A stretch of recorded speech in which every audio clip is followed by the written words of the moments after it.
in life, there are some molds that stay with you, that challenge you, that look you in the eye and say, I'm better than you.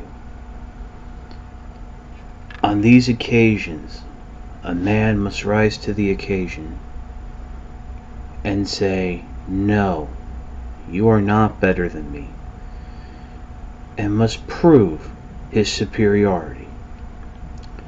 The mold that today's review is using is one of these molds. Transformers GDO Global Distribution Organization Autobot Springer. Front and back. He uses the Hunt for the Decepticons Tomahawk mold, but we'll get into that a little bit more when we look at the figure. Okay, as I mentioned in the intro, this mold, well, I should say this figure, uses the Hunt for the Decepticons Tomahawk mold, which was then reused with an alternate head for the Japanese exclusive Dark of the Moon Vortex, and then that same head, or maybe it was a different head, was used for the BotCon exclusive Spinister. I like this mold, let me get that out of the way, but there have been some comical happenstances, if I'm using the right word, that have plagued me over the years. First, when I had Hunt for the Decepticons Tomahawk, the missile launchers, which are shown here on the rear of the vehicle, had a spring that was a little too tight and would oftentimes go off at the mere touch of the rear of the missile, and namely shoot into my face. But they do shoot rather well. Just like that. I am shooting them now to get them out of the way to make sure they don't shoot in my face. The launchers are the same launchers that came with Tomahawk and Spinister, and are part of the 3.5mm clip system, so they can clip on several points on Springer's vehicle or robot mode, as well as have a peg that they can peg under the wings. I'm just going to go ahead and remove them and put them off to the side. We'll see them again in robot mode. Depending on where you peg or clip them, you can leave them on for transformation, although I strongly suggest not leaving the missiles in. Trust me. Springer also comes with a secondary accessory that is individual to him, and that's this sword, because as we all know, Springer had a sword. It has two pegs on either side, and it can be basically pegged under the wings where you would normally put the missiles. I would have liked to have seen a better storage system for this, but seeing as how this was a quick add-on, I can understand why they didn't do it. Also, underneath the nose cone here is a posable, like, mini machine gun searchlight type of device. I'm not really sure what it is, but I know it wasn't there for Vortex, because that's where you would plug his mech tech weapon in, and I'm not sure it was there for Tomahawk. So I'm a little disappointed that was included, because I would have liked to have been able to maybe shove the sword there, or just have an extra place to put the missiles. Besides the spring-loaded missiles, this mold is heavily armed. He has 2 missile bays on each wing, as well as 2 Gatling guns on each wingtip. The colors are very much classic Springer, with the gray, yellow, and hints of green If I remember correctly from his original G1 toy, this does have a bit more gray, as that was predominantly green, since it was a triple changer going from helicopter to car to robot. This only goes from helicopter to robot. And of course, the rotors can spin very nicely. Let's pause here and get ready for transformation. Okay, for you long-time viewers, you might remember transformation was a bit of an issue for me when I did the Vortex mold. That's namely because I forgot a step with his legs. Well, hopefully I probably won't make that same mistake again and come close to drawing blood. I did say I have a comical history with this mold.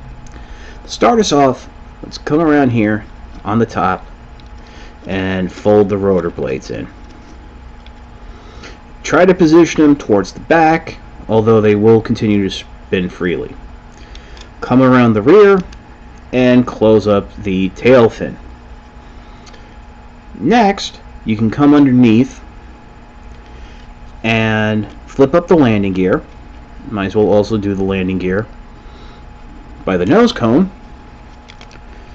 Unpeg the legs, fold them out on that gray hinge right there, and then a little bit of the trick, you want to come in, pull what will be his feet out. The gray part goes towards the back while the black toes come forward. On this side, we'll do it again.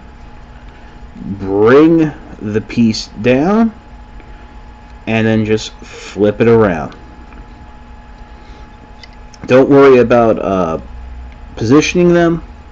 You can do that once transformation is complete. I should mention also at this point, I do notice a little bit of looseness in the hips, but it's not bad. It's basically one notch looser and he'd be floppy, but these can hold the pose. For the next step, you may want to just come in and split the tail section in the rear, and in doing so, flip up the wings, and then on these side panels, you just want to swivel them out. So instead of being flush with the body, they're at an angle. You then can come in, swing the back down, and peg it into place. You can then go ahead, if you like, and swing the turbines forward while keeping what will be the arms down. The next step is very simply come in, turn the rearest part of the tail section in towards the body, and then swivel the whole unit up, and that will form the hands. Do it again on this side, just like that. The only thing that's really left now is to come into the front here, pop open the clear canopy, swing the chest down, peg it into the body, and reveal the head. We're going to pause here right now for a little bit of a detailed look at Springer. Okay, starting us off is this new molded head with some great light piping. You can just see me fooling around with it with my finger. It's a really nice touch, and this is a classic looking Springer style head. You have the chopper wings over his back. Now I should mention this wing in certain poses gets a little floppy, but it stays in place. I mean, I'm not really worried about it. I don't think you should be. The wings can be posed any way you want to get them out of the way.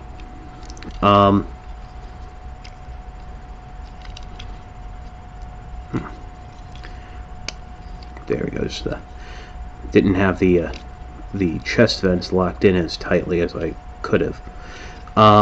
He has a ball-jointed shoulder, which brings it all around.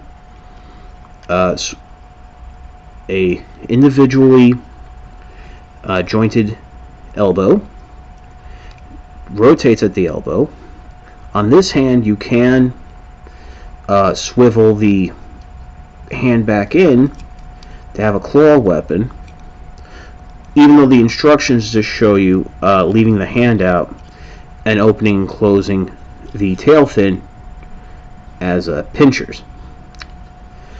There is more green in the robot mode from his shoulders, the head, along with the yellow of the nose cone. Coming down, as I mentioned, he has ball-jointed hips that are a little loose, swivel at the upper leg, single-jointed knee. You have those chicken-style legs at the bottom there, so you can do some chicken posing. You know, I prefer to keep the legs straight, and you have some swivels here at the feet to help with posing. Now, I enjoy this mold immensely, but he's not that much fun without his accessories.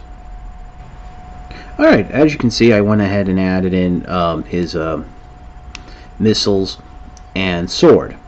The missiles can peg in under the wings, they can clip to points here on the arm, they can clip onto the wingtips. You have a lot of points of connection there, so you can, really make it your own. The sword fits nicely in his hand, although it is kind of funny. It feels a little loose going in, but once it's in there, it's very tight. I would have liked to have seen a longer blade, but I understand, again, why they couldn't do it. But yeah, really fun figure. Like I said, I'm a fan of this mold, even with all the mishaps I've had with it. And yeah, that's about it. Let me pause here and I'll give you my final thoughts. It's funny, when I originally planned this video, I was going to say that this is probably the best version of Springer you'll be able to get. But as of this recording, news broke today of a Voyager class Fall of Cybertron style Springer. Not really familiar with that version of the character. I'm a little hesitant to say it's going to be better than this guy. Over the years, we've gotten several versions of Springer. Convention exclusive and store exclusive. But they were all one mode to robot. This guy follows suit, but he uses a fantastic mold to begin with. Your mileage may vary, and I'm sure you won't have the problems with it that I have. This is your old pal Chuck for Springer, who's available at Toys R Us. I'll see you next time.